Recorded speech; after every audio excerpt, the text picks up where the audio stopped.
నిత్యం జీవితంలో యోగా సాధనను భాగంగా చేసుకుంటే మానసిక ప్రశాంతత, శారీరక శక్తి, సంతులనం దక్కుతుంది అని జిల్లా కలెక్టర్ స్వప్నిల్ దినకర్ పున్కర్ అన్నారు. కళాశాల మైదానంలో శనివారం నిర్వహించిన 11వ అంతర్జాతీయ యోగా దినోత్సవ వేడుకలు వైభవంగా జరిగాయి. ఆయుష్ శాఖ ఆధ్వర్యంలో యోగాంధ్ర కార్యక్రమాన్ని ఘనంగా నిర్వహించారు.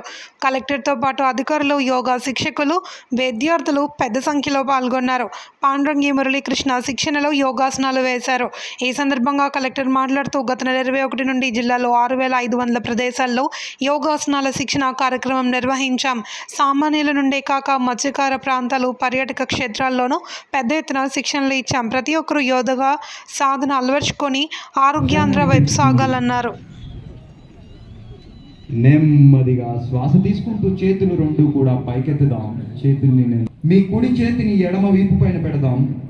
ఎడమ చేతిని కుడి వైపు మీద పెడదాం. వెన్నెముకని నిటారుగా ఉంచుదాం. ఉచ్ఛ్వాస నిశ్వాస మీ మడమల్ని మూలాధారకి తాకే విధంగా దగ్గరగా తీసుకోవాలి. మీ వెన్నెముకని నిటారుగా ఉంచుతూ ఉచ్ఛ్వాస నిశ్వాసాన్ని గమనిస్తూ ఒక 10 సెకండ్ల కాలం వ్యవధి ఆసన స్థితిలో అలానే శరీరాన్ని ఉంచాలి.